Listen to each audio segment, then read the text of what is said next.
सबसे पहले ये है कि अंडे जो हैं क्या सच में कोलेस्ट्रॉल बढ़ाते हैं, हम खा सकते हैं या नहीं और कितनी मात्रा में? अप टू 4 अंडे आप एक हफ्ते में ले सकते हैं विद येलो। उसके सिवाय बिना येलो के आप कितने भी अंडे ले सकते हैं, क्योंकि जो व्हाइट पार्ट होता है that is purely protein. Paneer है, अगर किसी का कोलेस्ट्रॉल हमेशा बढ़ा रहता है तो अलाउड है पनीर खाना? पनीर, लेकिन फुल क्रीम नहीं।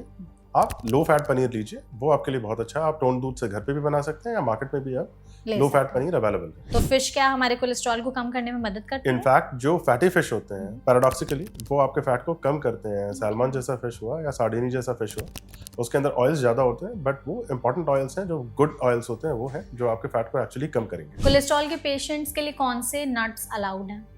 अखरोट, बादाम। कॉफी चाय को लेकर के लोगों के मन में रहता है कि अगर कोलेस्ट्रॉल के मरीज है तो पी सकते हैं कि नहीं कॉफी चाय? कोलेस्ट्रॉल के पेशेंट्स के लिए ब्लैक कॉफी इस मामले में बेटर है, क्योंकि लिवर के ऊपर से वो जो फैट को एक्स्ट्रा हटाता फैट है, है हाँ। उसको वो निकाल देता है। हमें अगर जानना हो कि हमारा कोलेस्ट्रॉल डिरेंज तो नहीं है तो ऐसा कौन सा टेस्ट है जो हमें कराते रहना चाहिए? हम कहते हैं कि 20 की एज के बाद आपको अपना बीच बीच में लिपिड प्रोफाइल, कोलेस्ट्रॉल का जो टेस्ट होता है वो कराते रहना चाहिए। लंबे समय तक कोलेस्ट्रॉल अगर बढ़ा है, उसको हम नजरअंदाज कर रहे हैं, उसकी वजह से क्या दिक्कतें हो सकती हैं? सडन इवेंट्स होते हैं, brain stroke, heart attack, kidney shutdown, या पैरों में सडनली गैंग्रीन, मतलब पैर का गलने लगना। इस तरीके के प्रेजेंटेशंस हैं इन डिजीजेस के। ये देते हैं, बट कुछ तो लक्षण होंगे थोड़े थोड़े बहुत जिससे हम समझ सकते हैं। राइट। एक तो ये कि आपके स्किन पे अगर कहीं पे वाइट पैचेस आ रहे हैं, खासकर आंखों के ऊपर अगर आ रहे हैं, या पैरों के जो टेंडेंस होते हैं जहाँ पे बोन से मसल्स अटैच हो रही थी, उन जगहों पे अगर वाइट पैचेस आ रहे हैं, ये बताता है कि आपका कोलेस्ट्रॉल बढ़ा हुआ है। तो ये जो दवाइयाँ हैं इनके क्या साइड इफेक्ट्स हों अगर हमें जानना है तो? स्टैटिन्स के लिए हम कुछ चीज़ें जो नोटिस करते हैं, एक कि कुछ पेशेंट्स मसल पेन बोल सकते हैं। दूसरा, शुरू में हमें कुछ दिनों तक लिवर एंजाइम्स को वॉच करना होता है कि किसी में लिवर एंजाइम का या ट्रांसएमिनेजेस का राइज तो नहीं हो रहा है। ठीक।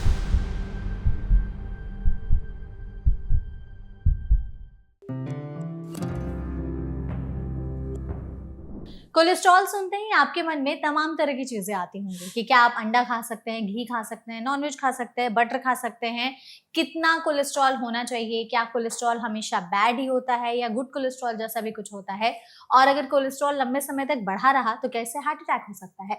अगर आप इन सभी सवालों के जवाब जानना चाहते हैं तो इस पॉडकास्ट को एंड तक जरूर देखिएगा, क्योंकि आज के इस सेशन में हम आपसे इन्हीं सब चीजों के बारे में डॉक्टर के जरिए सारी इन्फॉर्मेशन आप तक शेयर करने वाले हैं, जिसके लिए हमारे साथ इस सेशन में जुड़े हुए हैं डॉक्टर अभिषेक सिंह, जो कि कंसल्टेंट है कार्डियोलॉजी डिपार्टमेंट मणिपाल हॉस्पिटल्स में। तो डॉक्टर, सबसे पहले तो इस सेशन में आपका बहुत बहुत स्वागत है। थैंक यू कि आपने मुझे ये अपॉर्चुनिटी दिया कि मैं आप लोग के साथ आके और पब्लिक अवेयरनेस के लिए कुछ कंट्रीब्यूट कर सकूं। बिल्कुल, thank you so much doctor हमारे साथ जुड़ने के लिए भी, और हम भी पूरी कोशिश करेंगे कि आपके जरिए हमारी ऑडियंस तक इस टॉपिक के बारे में ज़्यादा से ज़्यादा इन्फॉर्मेशन पहुंचा सके। सबसे पहले हम चाहते हैं इस पॉडकास्ट की शुरुआत इससे से हो कि क्या होता है कोलेस्ट्रॉल? क्या कोलेस्ट्रॉल हमेशा बुरा ही होता है या अच्छा कोलेस्ट्रॉल जैसा भी कुछ होता है? राइट, एक्चुअली मिथ है। इशू ये है कि हम ये मानते हैं कि सारा कोलेस्ट्रॉल बुरा होता है। ऐसा नहीं है। ये बॉडी का बेसिक बिल्डिंग ब्लॉक है। जिन चीज़ों से हमारा शरीर बनता है, हमारे कॉन्स्टिट्यूएंट्स हैं, उसका एक पार्ट कोलेस्ट्रॉल भी है। कोलेस्ट्रॉल के एब्सेंस में बहुत सारे बॉडी के हार्मोन्स नहीं होंगे, विटामिन डी जैसा इंपॉर्टेंट विटामिन नहीं होगा, एंड आपके जो सेल्स हैं उसकी जो मेम्ब्रेन्स हैं या बहुत सारे जो इंटरमीडियरीज हैं, उनके लिए कोलेस्ट्रॉल का होना या फैट का होना ज़रूरी है। उसके बिना वायबिलिटी नहीं हो सकती। प्रॉब्लम क्यों आती है? प्रॉब्लम आती है एक्सेस कोलेस्ट्रॉल की वजह से एंड टाइप ऑफ कोलेस्ट्रॉल की वजह से। So not in all cases, सब में ऐसा नहीं होता कि कोलेस्ट्रॉल बुरा है, बट हाँ, एक लिमिट से आगे बढ़ेगा तो वो नुकसान करेगा। बाकी अच्छे कोलेस्ट्रॉल भी होते हैं। बिल्कुल। अभी कोलेस्ट्रॉल को लेकर के ना हमारे पास एक छोटा सा रैपिड फायर सेशन है, जिसमें हम चाहते हैं कि आप प्लीज इस चीज को थोड़ा सा क्लियर करें। सबसे पहले ये है कि अंडे जो हैं क्या सच में कोलेस्ट्रॉल बढ़ाते हैं, हम खा सकते हैं या नहीं और कितनी मात्रा में? अप टू 4 अंडे आप एक हफ्ते में ले सकते हैं विद येलो। उसके सिवाय बिना येलो के आप कितने भी अंडे ले सकते हैं, क्योंकि जो व्हाइट पार्ट होता है that is purely protein. Protein में कोई ऐसी प्रॉब्लम नहीं है। सो आप अंडे कितने भी ले सकते हैं, बट येलो पार्ट को हफ्ते में 4 के ऊपर लेके मत जाइए। ठीक है। घी हमारे लिए दोस्त है या कोलेस्ट्रॉल का एनिमी है? घी, अगर आप देसी घी की बात कर रहे हैं तो ये एक मिथ है कि बहुत हेल्दी है ना। हाँ, अगर एक लिमिट में लिया जा रहा है, बिकॉज ये सैचुरेटेड फैट है, तो एक लिमिट तक लिया जा रहा है और उसके साथ हम उसको अच्छे बाकी डाइट से बैलेंस कर रहे हैं और उसके साथ एक्सरसाइज कर रहे हैं, तो ये बॉडी के लिए अच्छा सा एनर्जी सोर्स है। बट अगर कई सारे लोगों में ये मिथ है कि ये बहुत हेल्दी है और एक्सेसिव लेने से हार्ट मजबूत हो जाएगा, तो ऐसा नहीं है। ठीक है। बटर या घी, दोनों में से हमारे लिए सेफेस्ट ऑप्शन घी। कौन सा है? घी। इसके बाद पनीर है, अगर किसी का कोलेस्ट्रॉल हमेशा बढ़ा रहता है तो अलाउड है पनीर खाना? पनीर, लेकिन फुल क्रीम नहीं, आप लो फैट पनीर लीजिए, वो आपके लिए बहुत अच्छा है। आप टोन दूध से घर पे भी बना सकते हैं या मार्केट में भी अब ले लो फैट सकते हैं। पनीर अवेलेबल है।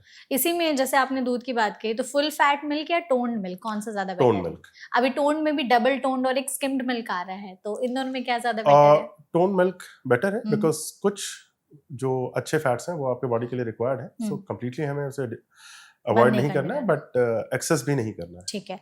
चिकन क्या कोलेस्ट्रॉल के मरीज खा सकते हैं? चिकन ले सकते हैं बिकॉज ये लीन प्रोटीन है, इसके अंदर फैट की मात्रा बहुत ज़्यादा नहीं होती है। रेड मीट प्रॉब्लम है, हाँ। बट आप चिकन ले सकते हैं। तो रेड मीट अगर कोई खाना चाहता है तो कितनी क्वांटिटी में खा सकता है? जितना मिनिमम पे रखेंगे उतना अच्छा है। रादर उसे आप फिश या चिकन से रिप्लेस करें, प्रेफरेबली फिश, तो आपके लिए ज़्यादा बेटर है। तो फिश क्या हमारे कोलेस्ट्रॉल को कम करने में मदद करती है? इनफैक्ट जो फैटी फिश होते हैं, पैराडॉक्सिकली वो आपके फैट को कम करते हैं। सैल्मन जैसा फिश हुआ या सार्डिनी जैसा फिश हुआ, उसके अंदर ऑयल्स ज़्यादा होते हैं, बट वो इंपॉर्टेंट ऑयल्स हैं, जो गुड ऑयल्स होते हैं वो हैं जो आपके फैट को एक्चुअली कम करेंगे। ठीक है। फ्राइड फूड्स क्या बहुत ही ज्यादा खराब होते हैं अगर किसी का कोलेस्ट्रॉल बढ़ा हुआ है तो? Definitely yes. फ्राइड फूड में भी जैसे एक है कि हमने एक सिंगल ऑयल में फ्राई किया उसको, फिर उस तेल को फेंक दिया। कुछ लोग हैं कि जो बाहर का खाते हैं तो वो रिपीटेड ऑयल में बार बार वो चीजें बनती है, वो क्या वो और ज्यादा बुरा है, डेंजरस मीन्स बैड ना हो के वर्स की तरफ चला जाता है, हम्म। बिकॉज उस ऑयल का केमिकल नेचर ही चेंज हो चुका होता है, वो एक्चुअली ऑयल रह ही नहीं जाता। है? राइट। तो वो तो सबसे खराब है। वो डीप फ्राइड या फिर repeated heating of the oil hmm. वो उसे और ज्यादा खराब कर देता है, डीनेचर कर देता है, और उसकी वजह से और ज्यादा हार्मफुल हो जाता है। कोलेस्ट्रॉल के पेशेंट्स के लिए कौन से नट्स अलाउड हैं? अखरोट, हम्म, बादाम, हम्म, पिस्ता। ठीक है। ओट्स क्या कोलेस्ट्रॉल को कम करने में मदद करते डेफिनेटली हैं? करता है हम्म। बिकॉज उसमें फाइबर कंटेंट ज़्यादा है। ये सॉल्युबल फाइबर्स हैं जो आपके फैट को एब्जॉर्ब होने से भी रोकते हैं एंड मेटाबॉलिज्म में भी हेल्प करते हैं। मोर ओवर आपको सैटिस्फैक्टी देते हैं, मतलब आपका पेट भरा हुआ भरा रहता है रहता है। और उसकी वजह से आपको जल्दी भूख नहीं लगती, तो आपका कैलोरी इंटेक ओवरऑल कम हो जाता है, हम्म। जिसकी वजह से आपका कोलेस्ट्रॉल कंट्रोल में आता है। और सेम विद ईसबगोल, क्या वो भी मदद करता है? ईसबगोल भी हेल्प करता है, वो हम्म। डाइजेशन में भी हेल्प करता है। ये अच्छे फाइबर्स हैं एंड आपके गट को भी क्लियर रखते हैं। ग्रीन टी सही है कोलेस्ट्रॉल के लिए? ग्रीन टी का डायरेक्ट कोलेस्ट्रॉल से तो नहीं कह सकते, बट हाँ, क्योंकि इसके अंदर एंटीऑक्सीडेंट्स हैं, सो आपके जो बॉडी के अंदर जो फैट्स हैं उसके ऑक्सीडेशन को रोक लेता है। दूसरा, आपका थोड़ा सा मेटाबॉलिज्म को अपग्रेड कर देता है, एनहांस कर देता है, तो आप कैलोरीज को फास्ट बर्न करते हैं, तो ट्राइग्लिसराइड लेवल्स पे कुछ हेल्प कर सकता है ग्रीन टी। ओके। कॉफी चाय को लेकर के लोगों के मन में रहता है कि अगर कोलेस्ट्रॉल के मरीज है तो पी सकते हैं कि नहीं कॉफी चाय? कोलेस्ट्रॉल के पेशेंट्स के लिए ब्लैक कॉफी इस मामले में बेटर है, क्योंकि लिवर के ऊपर से वो जो फैट को एक्स्ट्रा हटाता फैट है है। उसको वो निकाल देता है। बट उस कंडीशंस में भी हमें ये देख के चलना होता है कि अगर उस पेशेंट में कोई एरिथमिया यानी कि दिल की धड़कन से रिलेटेड कोई बीमारी है या हाई ब्लड प्रेशर के मरीज हैं, तो वहां पे कॉफी के लिए ध्यान रखना होता है, बिकॉज ये इश्यूज कॉफी के साथ आ सकते आ हैं। सकता है। कोकोनट ऑयल, ऑलिव ऑयल या मस्टर्ड ऑयल, तीनों में से कौन सा सेफ है? इंडियंस के लिए मस्टर्ड ऑयल, अगर वर्ल्ड वाइड हम बात करें olive oil, coconut is not safe. को हटा ही दें तो ज्यादा अच्छा है। ठीक है। शुगर क्या कोलेस्ट्रॉल में मरीज अगर कोई है तो खा सकते हैं या नहीं? शुगर्स, स्पेशली जो सिंपल शुगर्स होती हैं, मतलब चीनी, या जैसे हम कहते हैं कि जो ग्लूकोज के जो डायरेक्ट ब्रांड्स आते हैं, वो सीधा हार्म करने वाले हैं, बिकॉज जो इंटेंस जो सडन सर्ज होता है शुगर का बॉडी के अंदर, उसको बॉडी ट्राइग्लिसराइड में कन्वर्ट करके और ट्रांसपोर्ट करती है। ट्राइग्लिसराइड एक खराब टाइप का कोलेस्ट्रॉल है, हाँ, ठीक है। सो वो शुगर्स तो नुकसान करेंगे। गार्लिक के लिए कहा जाता है कि लहसुन की एक कली अगर कच्चे खाया जाए तो कोलेस्ट्रॉल कम रहता है। दो इफेक्ट्स हैं उसके, एक तो फैट पे भी है, दूसरा वो एंटी प्लेटलेट भी है, खून को पतला करता है, तो यस अच्छा। वो हार्ट अटैक की टेंडेंसीज को कम करता है और हम्म। आपके कोलेस्ट्रॉल को बेटर कंट्रोल करने में हेल्प करता है। कौन से फ्रूट्स है जो सबसे बेस्ट है कोलेस्ट्रॉल के पेशेंट्स के आप लिए? सेब ले सकते हैं, एप्पल, हम्म। इसके सिवाय एवोकाडोज हैं, बाकी ओलिव्स ऑब्वियसली हम कह सकते हैं, एंड फॉर दैट मैटर ज़्यादातर फ्रूट्स आपके लिए हेल्पफुल हैं, बिकॉज उनमें फाइबर है और उनका जो शुगर इंडेक्स होता है, मतलब उनको खाने के बाद सडन स्पाइक ऑफ शुगर नहीं उसके होता है। चांसेस नहीं होते हैं, इस वजह से वो आपके लिए बेटर है। कोई एक अगर आपको फूड रेकमेंड करना हो कि हाई कोलेस्ट्रॉल के मरीज जरूर अपनी डाइट में शामिल करे तो वो क्या होगा? वो चीज़ें जिनमें कि फाइबर ज़्यादा है, जैसे कि मिलेट्स, मिलेट्स। बिकॉज इंडियंस की हैबिट है कि उनको ग्रेन्स चाहिए। हमारी थाली में नॉर्मली क्या होता है कि कहा जाता है कि थाली का जो 1/3 पार्ट है उसमें ग्रेन्स होंगे और बाकी सब में आपके वेजिटेबल्स होंगे, लेंटिल्स होंगे और सैलड्स होंगे। इंडियन सिस्टम रिवर्स होता है। सो हमारा ग्रेन के बिना होना नहीं है। अगर ग्रेन में हम गेहूं और चावल की जगह पे अगर हम सीधा उसे मिलेट से रिप्लेस करते हैं तो ज्यादा बेटर है। और अगर कोई एक फूड आप कहेंगे कट डाउन कर दो इमीडिएटली सो दैट आपका कोलेस्ट्रॉल सही रहे? वो चीजें जिसको हम पैकेज फूड कहते हैं, जो बाहर से घर में आता है और आप डायरेक्टली कंज्यूम कर सकते हैं विदाउट कुकिंग। ऐसा कौन सा हेल्दी फूड है जो कोलेस्ट्रॉल के नाम पर लोग जो है वो अननेसेसरीली अवॉइड करते हैं? अंडे, okay. जिन्हें हम ये मान के चलते हैं कि वो हार्म करेगा हमेशा, बट एक लिमिट तक होल एग हेल्प करता है, और उसके बाद एग येलो हटा के अगर वाइट पार्ट ले रहे हैं तो वो तो हमारे लिए हमेशा ही बेनिफिशियल है। और कोई ऐसा मतलब फूड है आपके हिसाब से जो कोलेस्ट्रॉल बढ़ाता है बट लोगों को पता नहीं है और अनजाने में खाए जा रहे हैं? हमारे यहाँ ये होता है कि गेहूं और चावल ये कुछ ऐसी चीजें हैं जो कि जिसके अंदर फैट नहीं होता है, इसकी वजह से हमारा फैट और कोलेस्ट्रॉल रेंज नहीं होगा। जबकि अगर हम मैदा यूज कर रहे हैं या हम गेहूं यूज कर रहे हैं या हम चावल यूज कर रहे हैं तो हम अपना कोलेस्ट्रॉल बढ़ा रहे हैं। बिल्कुल। तो ये हमारा रैपिड फायर सेशन यहीं पर कंप्लीट होता है। Thank you so much doctor, आपने इतने अच्छे से सब चीज़ों को बताया समझाया। आई एम श्योर बहुत सारी चीज़ें तो लोगों को इसी सेशन से क्लियर हो गई होंगी। हम आगे बढ़ते हैं। तो कोलेस्ट्रॉल में जैसे अगर हमें समझना हो कि अलग अलग तरीके के होते हैं, LDL, HDL, total cholesterol, triglyceride, तो क्या है ये चारों, इनका मतलब क्या होता है हमारी बॉडी में? राइट, एक हम कहते हैं जो टोटल कोलेस्ट्रॉल मतलब बॉडी के अंदर जितने भी कोलेस्ट्रॉल हैं सबका अगर एक कॉम्बिनेशन नंबर अगर हम देखें उसको 200 के नीचे होना चाहिए। इसके बाद इसके सब क्लासिफिकेशंस आते हैं या इसके भाग आते हैं अलग अलग। इसमें एक जिसको हम HDL कहते हैं, हाई डेंसिटी लिपिड्स, वो अच्छा कोलेस्ट्रॉल है। बाकी जितने कंपोनेंट्स हम देख रहे हैं वो खराब कोलेस्ट्रॉल कहे जाते हैं, LDL, VLDL, ट्राइग्लिसराइड। इसमें भी वर्स या सबसे खराब अगर आप किसी को कहेंगे तो वो LDL है, क्योंकि वो डायरेक्टली इंजरीज कर रहा होता है। ये एक बहुत स्टिकी तरीके का कोलेस्ट्रॉल होता है जो आपकी सारी ब्लड वेसल्स में, चाहे वो पैर की नसें हो, चाहे वो हार्ट की नसें हो, चाहे ब्रेन की नसें हो, हर जगह पे डिपॉजिट हो रहा होता है और नसों को धीरे धीरे करके ब्लॉक कर रहा होता है। इसका वैल्यू आइडियली आपका 100 से कम होना चाहिए। ठीक है। इसके बाद आता है ट्राइग्लिसराइड कोलेस्ट्रॉल ट्रांसपोर्ट के लिए यूज हो रहा होता है और ये जाके फैट डिपॉजिट करता है लिवर के अंदर, जिसकी वजह से फैटी लिवर की टेंडेंसी बहुत बढ़ती है। प्रेफरेबली इसकी वैल्यूज होनी चाहिए 150 से कम। VLDL की वैल्यूज होनी चाहिए 30 से कम। ठीक है। और ये जो हमारा LDL वर्सेस HDL का आजकल बहुत ज्यादा चल रहा है, bad cholesterol versus good cholesterol, ये एग्जैक्ट कितना होना चाहिए और मेल और फीमेल के लिए अलग है इसका रेशियो? LDL की वैल्यूज दोनों के लिए कॉमन है 100 के, लेकिन जो हम HDL की बात करते हैं वो मेल्स में 50 से प्लस एंड फीमेल्स में 60 से प्लस होना चाहिए। इसे बेटर कहते हैं बिकॉज इस कंडीशंस में हम एक बैलेंस कोलेस्ट्रॉल लेवल्स पे हैं। ठीक है। कुछ ऐसी आदतें हैं जो आपके हिसाब से हमारे बैड कोलेस्ट्रॉल को बढ़ाती हैं, जो हम कर रहे होते हैं और एज अ डॉक्टर आप एडवाइस देंगे कि बंद कर दो प्लीज इसको? सेडेंटरी लाइफस्टाइल, जो हम लगातार बैठे हुए हैं। इनफैक्ट अब बहुत सारे लोगों के काम ऐसे हैं जो कि कंप्यूटर पे या सिस्टम पे बैठ के होने या टेबल चेयर पे बैठ के होने और बहुत उनको मूव नहीं करना होता है। उनके संग हम हमेशा ये उनको एडवाइस करते हैं कि वो अपने फ़ोन में ही या तो एक अलार्म सा लगा लें कि 30 to 40 मिनट्स के बाद वो एक अलार्म बीप करे, वो उठ के थोड़ा सा चल लें, मूव कर लें और उसके बाद वापस आके अपनी चेयर पे बैठ के काम कर लें। एंड मोर ओवर एक डेडिकेटेड 30 to 45 मिनट का टाइम अपने लिए निकालें जो उनको एक्सरसाइज के लिए देना है। और इसको आप बिल्कुल उस टाइम से अलग रखें कि मेरे तो ऑफिस में बहुत सारा वैसे ही चलना पड़ता है तो मेरा एक्सरसाइज वैसे हो जाता है। ये अलग से डेडिकेटेड 45 मिनट्स आपको अपने आप को देने हैं फॉर एक्सरसाइज। इसमें वो टाइम काउंट नहीं होता कि आप ऑफिस में चले या आपको मेट्रो तक जाने के लिए चलना पड़ा इसलिए हमने उसको उसमें काउंट कर लिया। नहीं, तो वो एकदम अलग होना चाहिए। बिल्कुल। और अगर हमें गुड कोलेस्ट्रॉल बढ़ाना हो तो कुछ ऐसे टिप्स या एडवाइस जो आप देंगे? डेफिनेटली। एक तो हमारी ईटिंग हैबिट्स, फ्रूट्स बढ़ाने हैं, ग्रीन वेजिटेबल्स बढ़ाने हैं, इनफैक्ट वेजिटेबल्स ओवरऑल ही बढ़ाने हैं। और कुकिंग के लिए जो ऑयल्स यूज होने हैं वो मस्टर्ड ऑयल और ओलिव ऑयल जैसे ऑयल्स यूज होंगे। ठीक है। इसके सिवाय जितने भी कार्बोहाइड्रेट रिच चीजें हैं, जैसे सब्जियों में आलू और अरबी जैसी चीज हो गई, अनाज में चावल और गेहूं हो गया, इन चीजों को हम अपने खाने से हटाएं। बाहर के खाने को टोटली अवॉइड करें। जो कुछ भी है होम कुक्ड है। इनफैक्ट अगर आपको कभी किसी दिन कुछ चीट डे भी रखना है या कुछ ऐसा भी खाना है जो कि आपको नॉर्मली परमिटेड नहीं होता, ट्राई कीजिए कि वो चीज घर पे बने, बिकॉज आपको कंटेंट पता है कि किस चीज में बना है, क्या है। बाहर से आने के बाद आप नहीं बता सकते कि उसके अंदर उसको किस तरीके से प्रोसेस किया गया है, उसके अंदर क्या चीजें ऐड की गई हैं। बहुत सारी चीजें केमिकल फॉर्मुलेशन के नाम पे लिखी होती है जो आपको पता भी नहीं चलेंगी, and they are very harmful. Avoid them. वो अवॉइड करें।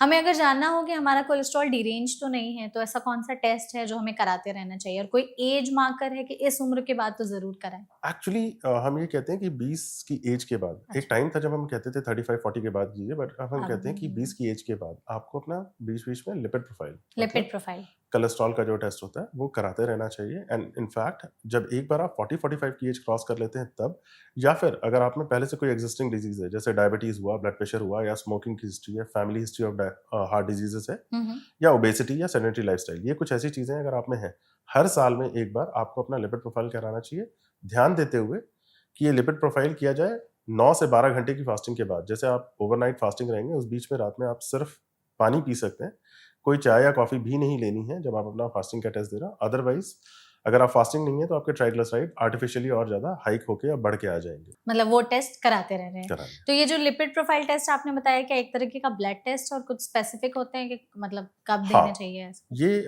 बेटर रहता है कि आप ओवरनाइट फास्ट करके अपना ब्लड टेस्ट मॉर्निंग में दें और ध्यान दें कि इसके पहले आप 9 से 12 घंटे के लिए फास्टिंग हो। अच्छा, फास्टिंग होना जरूरी है। इसमें पानी नहीं, मतलब पानी पी सकते हैं, इसके सिवाय कोई और ऐसी चीज जैसे चाय या कॉफी जिसमें कैलोरीज है हाँ। उसको नहीं लेना है, अदरवाइज आपके ट्राइग्लिसराइड डिरेंज हो जाएंगे। ठीक है।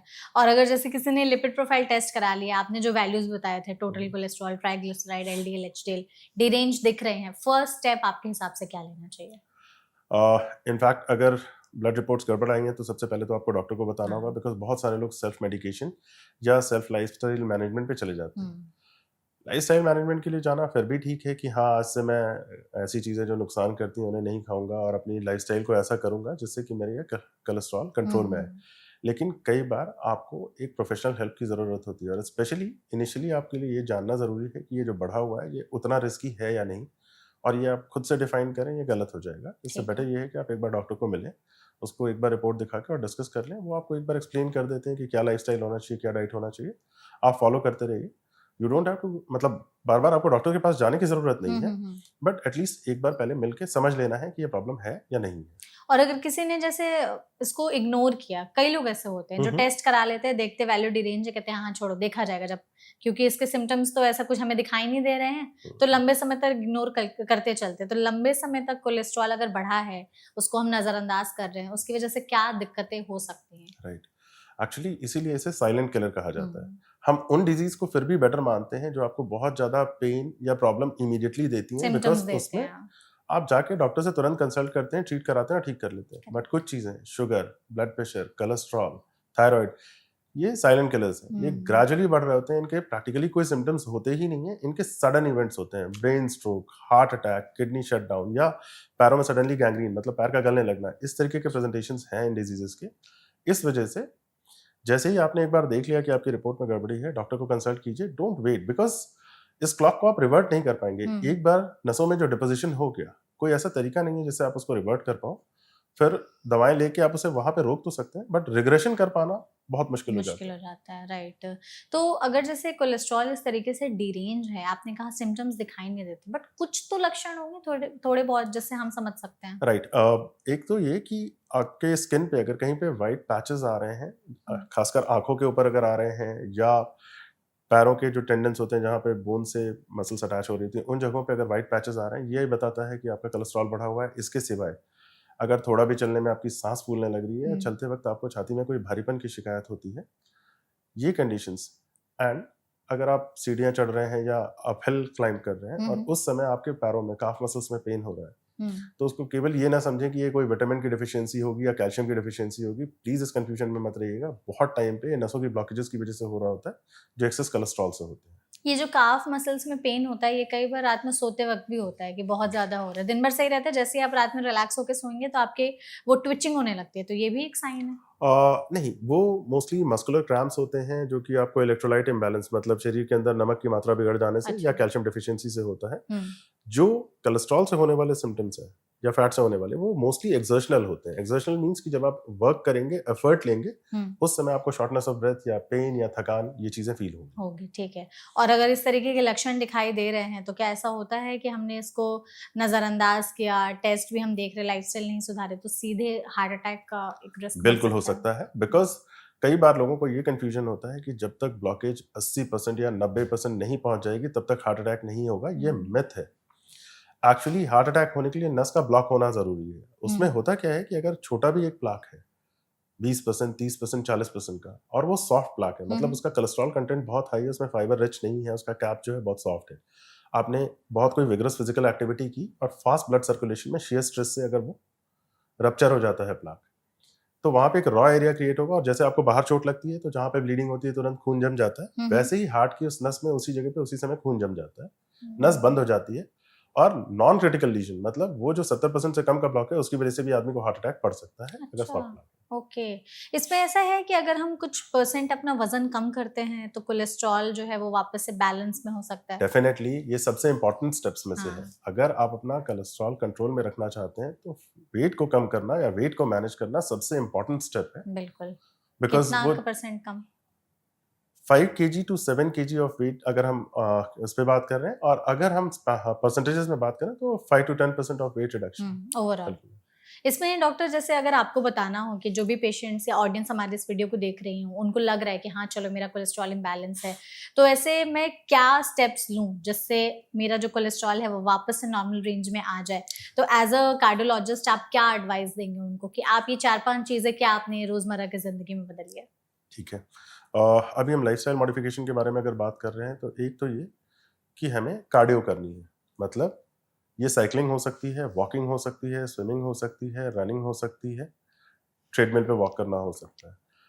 इन चीज़ों से आपका फैट बर्न होता है और कोलेस्ट्रॉल कंट्रोल में आता है। तो एक तो 45 मिनट्स का एक physical activity in form of cardio. Second thing आपका खाने में green vegetables, salad, high protein, इन चीज़ों को बढ़ाएंगे। कार्ब्स को हटाएंगे एंड ऑब्वियसली फ्राइड और फैटी फूड को तो हटाएंगे। ठीक है।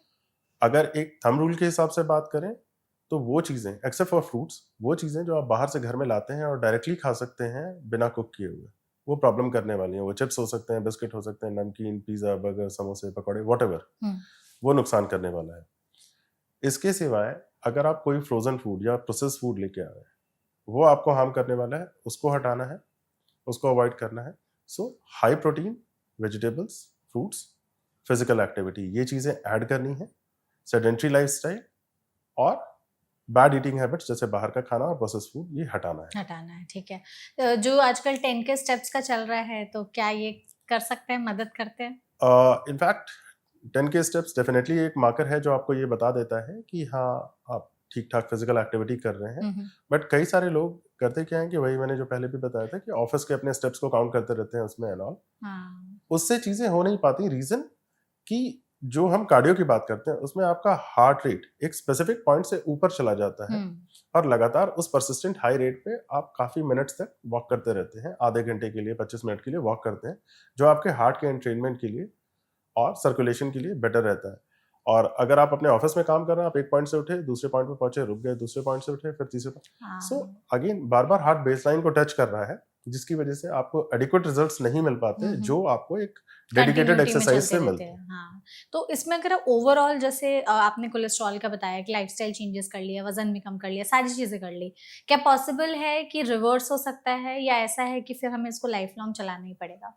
कुछ कंपोनेंट्स ऐसे होते हैं जो मॉडिफाइबल होते हैं, जैसे ट्राइग्लिसराइड है। उसको आप अपने लाइफस्टाइल से मॉडिफाई कर सकते हैं। बट अनफॉर्चुनेटली कोलेस्ट्रॉल का कुछ ऐसा पार्ट है जो जेनेटिकली गवर्नड होता है, जैसे एलडीएल। अच्छा। उस चीज को मतलब वो आपके डीएनए में एम्बेडेड है। तो अगर आपकी फैमिली में है, इनफैक्ट अगर आपके फैमिली मेंबर्स में किसी एक का भी अगर एलडीएल एक्स्ट्राऑर्डिनरीली हाई आ रहा है तो सारे फैमिली मेंबर्स का, मतलब सारे सिबलिंग्स का, पेरेंट्स का, बच्चों का टेस्ट होना चाहिए, बिकॉज उन सब में इस चीज की टेंडेंसी हो सकती है। सो वहां पे केवल लाइफस्टाइल काम नहीं करेगा, वहां पे आपको मेडिकेशन की रिक्वायरमेंट होगी। इसमें अगर जैसे कोलेस्ट्रॉल के लिए हमने इतनी सारी चीजें कर ली, कौन सा ऐसा स्टेज आ जाता है जब हमें दवाइयों की जरूरत पड़ती है despite of lifestyle changes? Right. अगर आपका पहले केवल अगर कोलेस्ट्रॉल में ट्राइग्लिसराइड बढ़ा हुआ था और उसको आपने अपने लाइफस्टाइल मॉडिफिकेशन से मॉडिफाई कर लिया तो ठीक। अदरवाइज एक लिमिट से ज्यादा बढ़ा हुआ ट्राइग्लिसराइड, जैसे कुछ लोगों में जेनेटिक टेंडेंसीज ऑफ ट्राइग्लिसराइड्स भी होती हैं, 450, 500, 600 के ट्राइग्लिसराइड्स हैं, जिसको आप केवल डाइटरी मॉडिफिकेशन या एक्सरसाइजेस से कंट्रोल नहीं कर सकते वो। एंड अगर आपका एलडीएल 190 के ऊपर जा रहा है तो ये एब्सोल्यूट इंडिकेशंस हैं कि आपको मेडिकेशन की जरूरत पड़ेगी। ये केवल लाइफस्टाइल के बस का नहीं है कि इस चीज को कंट्रोल कर पाए। यस, गुड लाइफस्टाइल आपको तब भी प्रमोट करना है बिकॉज उसके और बहुत फायदे हैं। जो आप कर रहे हैं उससे आपका केवल कोलेस्ट्रॉल कंट्रोल नहीं हो रहा है, उससे आपका ब्लड प्रेशर कंट्रोल हो रहा है, शुगर कंट्रोल हो रहा है, आपके चलने की वजह से आपके जॉइंट्स अच्छे रहते हैं, बैक पेन नहीं होता, वेट नहीं बढ़ता। सो उसके मल्टीपल बेनिफिट्स हैं, इसलिए उसे प्रमोट करना है। बट यहाँ पे आपको फार्माकोथेरेपी या दवाओं की जरूरत पड़ती है। तो दवाइयाँ जो हैं वो कब से शुरू होती हैं और क्या ऐसा है कि लाइफ टाइम ही चलेंगी दवाइयाँ एक बार अगर शुरू कर दी तो? इनफैक्ट दवाइयाँ तभी डॉक्टर शुरू ही करते हैं जब उन्हें दिख जाता है कि अब हाँ, ये हाँ। लाइफस्टाइल मॉडिफिकेशन से चीज़ें मैनेज नहीं हो पा रही, हम्म, बिकॉज आप डॉक्टर के पास फर्स्ट कंसल्टेशन के लिए जाते हैं, डायरेक्टली मेडिकेशन स्टार्ट ही नहीं होता, राइट। पहले लाइफस्टाइल मॉडिफिकेशन प्रमोट किया जाता है। कुछ लोग मैक्सिमम देते हैं अपना, फिर भी कंट्रोल नहीं होता, और कुछ किस्म ये है कि उनका लाइफस्टाइल कुछ ऐसा है कि वो मॉडिफाई कर ही नहीं पाते। नहीं पाते, हाँ। तो मल्टीपल फॉलोअप्स पे अगर आप देखते हैं कि आपको टारगेट्स नहीं मिल रहे हैं, आपके नंबर्स नहीं अचीव हो रहे हैं कंट्रोल के, उस कंडीशन में फिर आपको दवाइयाँ शुरू करनी तो पड़ती फिर वो लाइफ टाइम चलेंगी या बंद हो सकती हैं?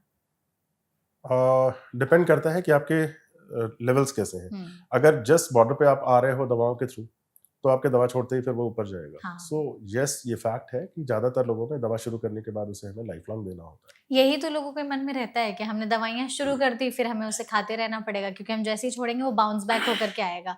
तो लोगों को लगता है कि हमें दवाइयाँ ज़बरदस्ती की थोपी जा रही हैं कि आप खाइए दवाइयाँ, सो दैट आपका बाउंस बैक हो तो आप फिर से दवाइयों पर ही आ जाएँ। आई एम श्योर आपने भी सुना ही होगा ये सब। बहुत सारे पेशेंट से आप बात बोल रहे होते हैं कि इससे हमें साइड इफेक्ट्स होंगे। हुँ, मैम, हर चीज़ का ना एक कॉस्ट बेनिफिट रेशियो यस। होता है। होता क्या है कि आप मार्केट में भी जाते हैं, आप एक टीवी या फ्रिज या फ़ोन लेते हैं, तो उसके बदले आप पैसे पे करते हैं और वो सामान खरीदते हैं। हाँ, बट आप ये तब करते हैं जब आप समझते हैं इस चीज़ को कि वो चीज़ मेरे लिए ज़्यादा वर्थ करती है उस पैसे को देने के कंपैरेटिव। हुँ।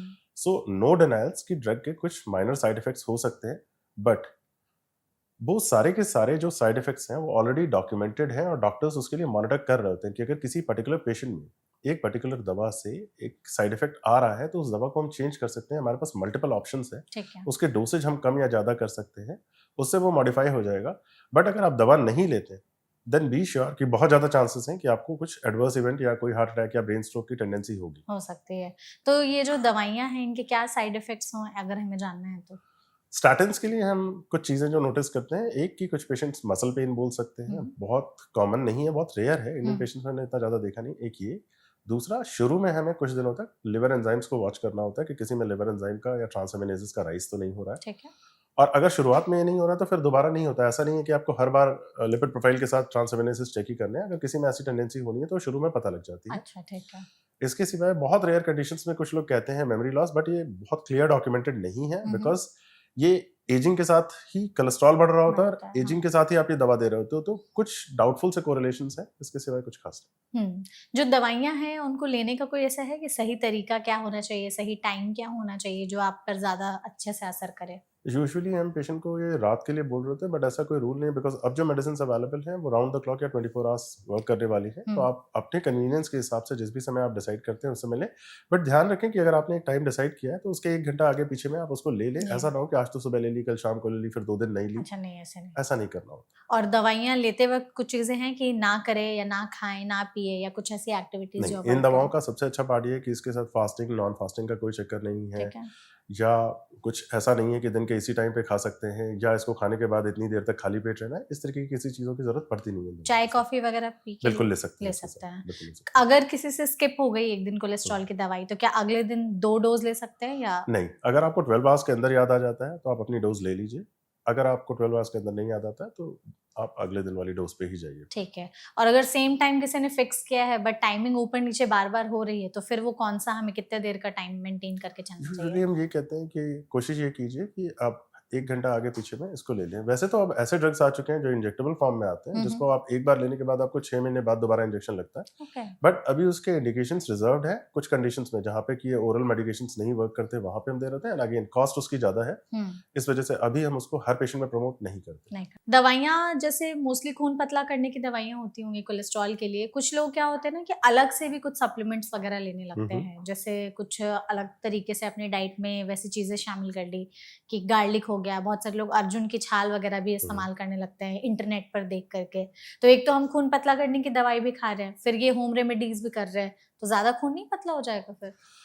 एक्चुअली जो हम होम रेमेडीज़ कर रहे होते हैं, उनकी पोटेंसीज़ इतनी ज़्यादा नहीं है कि उसकी वजह से हमें कोई मेजर इफ़ेक्ट्स हो जाए, एक्सेप्ट फॉर कि बहुत ही कोई अगर एक्सट्रीम में चला जाए हुँ, तो। हुँ, हुँ। एंड मोर ओवर उसका एक एडवांटेज ये है कि अगर वो कुछ ऐसा कर रहे हैं जिसकी वजह से उनको अपने आप इफ़ेक्ट मिल रहे हैं, तो डॉक्टर्स तो अपने ब्लड लेवल्स को लिपिड प्रोफाइल के लिए बार-बार चेक कर ही रहे हैं।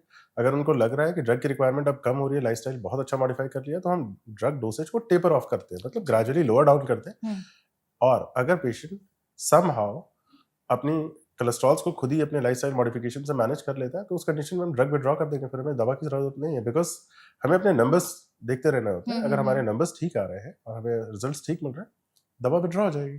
तो अगर कोलेस्ट्रॉल का मरीज दवाई पर है तो कितने टाइम पर उनको लिपिड प्रोफाइल कराते रहना चाहिए? यूजुअली 6 मंथ्स पे एक बार तो देख लेना चाहिए। अगर वो ऑलरेडी स्टैटिन्स पे या हाँ। ऐसी दवाओं पे है जो कोलेस्ट्रॉल कंट्रोलिंग दवाएं हैं, तो 6 महीने में एक बार तो देख लेना चाहिए। ठीक है। अक्सर जैसे कोलेस्ट्रॉल की बीमारी अभी तो आपने कहा कि यंगर में हो रही है, बट जब लोग बूढ़े हो जाते हैं तो उस टाइम पे डॉक्टर और भी बीमारियां हो रखी होती हैं। ब्लड प्रेशर भी है, डायबिटीज भी है, थायराइड भी है, या हड्डियों से रिलेटेड। तो ये मल्टीपल दवाइयां अगर खा रहे होते हैं तो उसमें कुछ ऐसा होता है कि कोलेस्ट्रॉल की दवाई भी खाएंगे तो थोड़ा कुछ अलग तरीके से रिएक्ट करेगा? इनफैक्ट ये बहुत ज़्यादा टेस्टेड ड्रग्स हैं, एंड मोस्टली ये जब शुरू किए गए थे ये ड्रग्स कोलेस्ट्रॉल कंट्रोलिंग, तो ये उन्हीं पेशेंट्स में थे जिनमें ऑलरेडी प्रॉब्लम्स हो चुकी थी। अच्छा। तो पॉलीफार्मेसी या मतलब मल्टीपल दवाएं एक साथ लेना, इसके लिए ये दवाएं टेस्टेड है, एंड इनफैक्ट ज़्यादातर पेशेंट वही हैं जिनमें पॉलीफार्मेसी के फॉर्म में ही यूज हो रही है। हमारे पास सारा डेटा होता है इन चीज़ों का, एंड डॉक्टर एक्सपेक्ट करते हैं कि किस पेशेंट में क्या प्रॉब्लम आ सकता है, और वो उस चीज़ के लिए लगातार मॉनिटर कर रहे होते हैं, पेशेंट को पूछ रहे होते हैं इंटरमिटेंटली, बीच बीच में वो टेस्ट कर रहे होते हैं पेशेंट के कि अगर ऐसा कोई प्रॉब्लम तो नहीं आ रहा है। एंड बहुत ही बैलेंस थेरेपी है, ट्रायल्स हैं, और बहुत सारा डेटा अवेलेबल है, वर्ल्ड वाइड डेटा अवेलेबल है जिसकी बेसिस पे थेरेपीज चल रही थी, सो दे आर वेरी सेफ, बहुत सेफ है।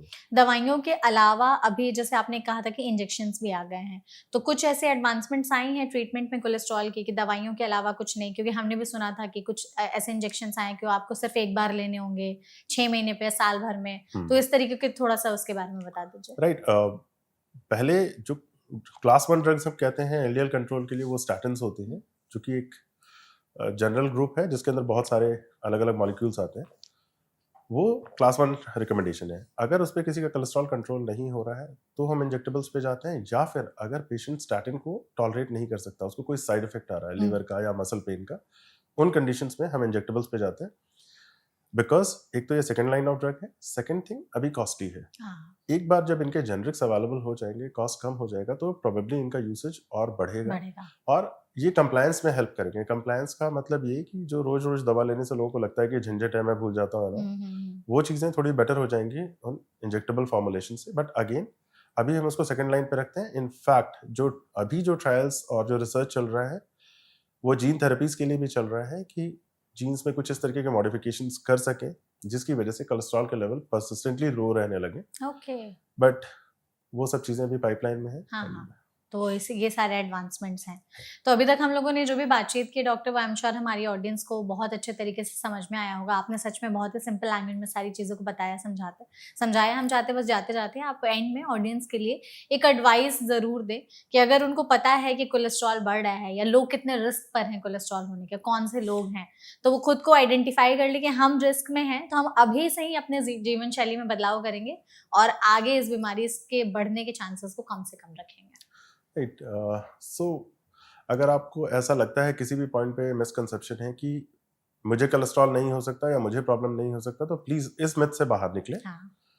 बीच बीच में चीजों को चेक करते रहे। अपने नंबर्स को जानना आपके लिए बहुत जरूरी है, और अपार्ट फ्रॉम नंबर्स आपको अपने लाइफस्टाइल को ठीक रखना है, खाना पीना ठीक रखना है, रोज एक्सरसाइज करनी है। अननेसेसरी की वो चीजें जिसके बारे में आप जानते हैं कि आपको नुकसान कर सकती हैं, अल्कोहल हुआ, स्मोकिंग हुआ, फ्राइड फूड हुआ, इन चीज़ों को अवॉइड करना है। अच्छी हेल्दी लाइफ जिए, अच्छा खाना खाएं, अपने आप को प्रॉपर रेस्ट का टाइम दें, खुश रहें, और बीच बीच में चीज़ों को चेक करते रहें कि अगर कोई प्रॉब्लम आने की शुरुआत हो रही है तो उसको वहीं पे ठीक किया जा सके। Perfect, thank you so much doctor, that's it. Thank you so much. I hope you enjoyed the session, और आपने जिस तरीके से बताया सारी चीज़ों को, आई एम श्योर हमारी ऑडियंस को भी बहुत अच्छे तरीके से समझ में आया होगा। हमारे साथ जुड़ने के लिए आपका बहुत बहुत धन्यवाद, thank you. And thank you so much audience इस वीडियो को यहाँ तक देखने के लिए। अगर आपके मन में कोलेस्ट्रॉल से जुड़े कोई और सवाल है तो कमेंट सेक्शन के जरिए आप हमसे पूछ सकते हैं। हम पूरी कोशिश करेंगे एक्सपर्ट के जरिए उन सभी सवालों के जवाब देने के। ऐसे और भी हेल्पफुल सेशंस के लिए फॉलो करते रहिए एनबीटी लाइव। Thank you.